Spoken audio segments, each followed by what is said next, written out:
Hi, I'm Francesco Tisiot, Developer Advocate at Aiven, and I'm based in the beautiful Verona, Italy. You may know me for my content about analytics, Apache Kafka, Grafana, Postgres, and a lot of other technologies near those ones. Or because of my continuous rants on Twitter on pineapple on pizza or ketchup on pasta. If you want to talk about either of those two topics, well, join me on Twitter and we can openly discuss about it. Yes, I have strong opinions about Italian food. I'm a developer advocate now, but I'm a pretty new one because I started my official first role in developer advocate last January. But before that, I've been enjoying doing a little bit of the type of work that a typical DA does by creating content in the form of blog posts and talks. I also enjoyed a lot being part of a community, helping organizing events in my own country or being part of speaking tours more or less across the globe. In my free time, let's say in my non-working time, I enjoy being a dad. This means a couple of things. The first one being that I almost don't have any free time anymore. And the second means that I usually spend a lot of energy playing all the minor characters of the Frozen movie. Mainly because the two main ones, Elsa and Anna, are already taken by kids, so I don't have really any choice. When I have a little bit of free time, my personal interests are pretty Italian. I enjoy football, both watching it and sometimes playing. And also enjoy discussing with friends, sitting at the table, having a good long meal, possibly with a good glass of wine nearby.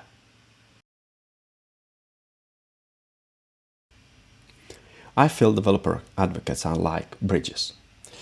Bridges between technology and people, between various groups of people with different interests and different knowledge, between a specific part of the technology and the content that makes it relevant, understandable, and fun to learn. And this is where I like to work. I like to create content which basically demonstrate or shows how to solve a typical problem and how to do it with a particular technology.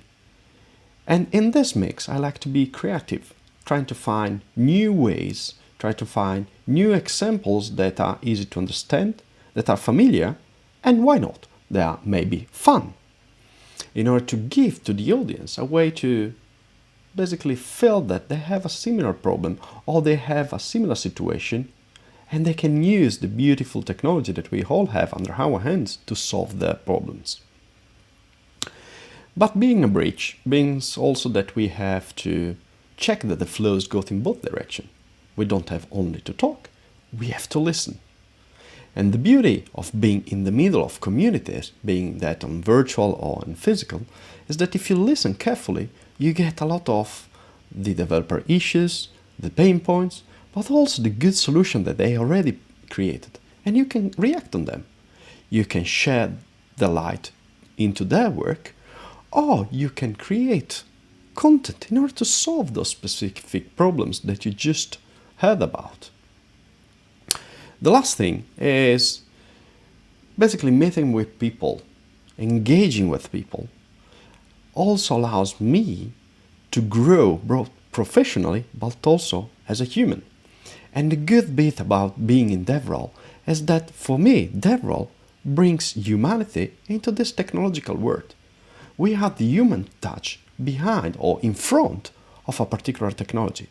And I believe from the developer point of view, it's also reassuring and should be reassuring that they can always contact us if they are facing problem, if they have any feedback, because we can convey the message to the right audience in the right format.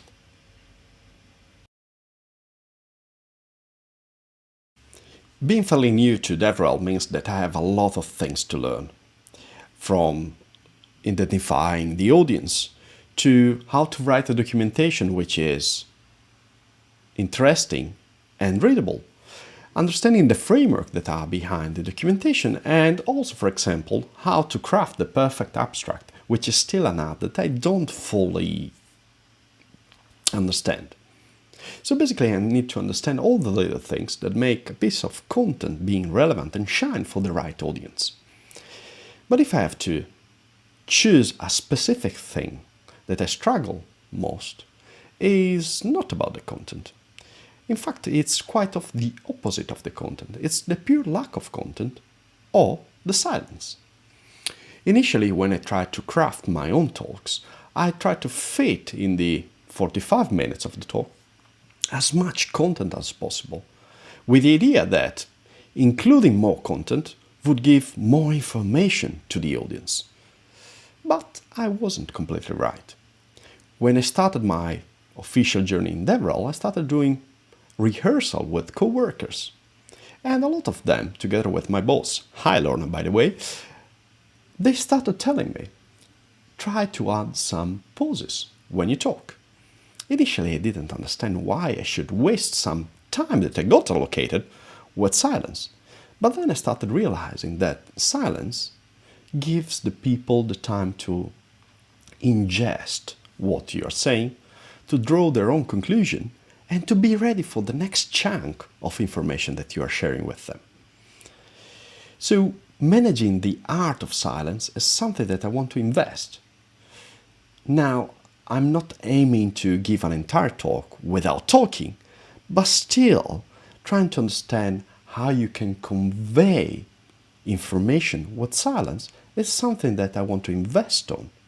Also because sometimes silence gives a stronger message than any amount of words. So please join my journey into understanding how we can craft content with silence. I ended up in DevRel because I followed a lot of content that other DevRel people did in the past, and I shared the same passion of learning and sharing my knowledge with other peers so to help them in their path.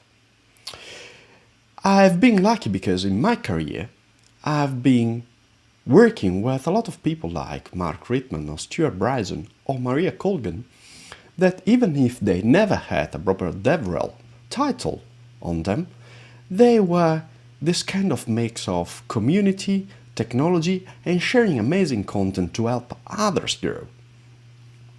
But if I have to pick a specific person that made me start this path into DevRel, I want to call out Robin Moffat.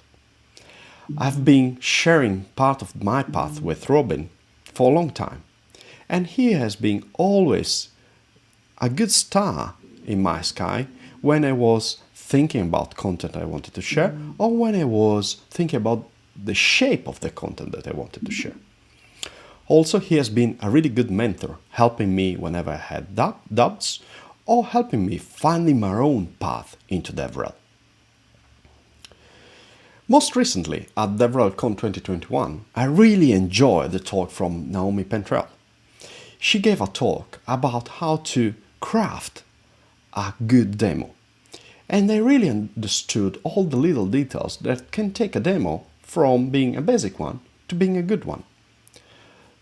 The first thing is actually that you don't start by writing code when you start with thinking about a demo.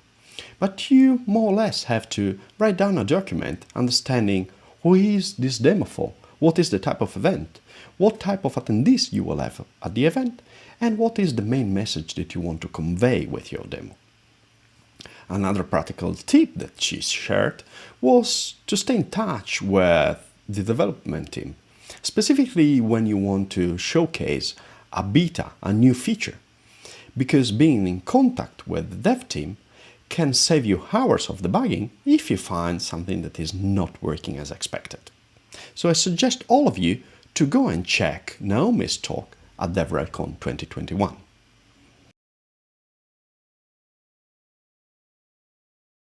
It's hard to say what I would like to see as a change in DevRel since I'm really at the beginning of my path into this world. However, if I have to pick one thing, it's not within DevRel, but it's probably the perception that outside people have about DevRel. Most of the times, if specifically when the DevRel position is not within product or engineering, a lot of the other side of the organization think that DevRel people are just stage animals. They are always going to conferences and talk, and that's pretty much all they do.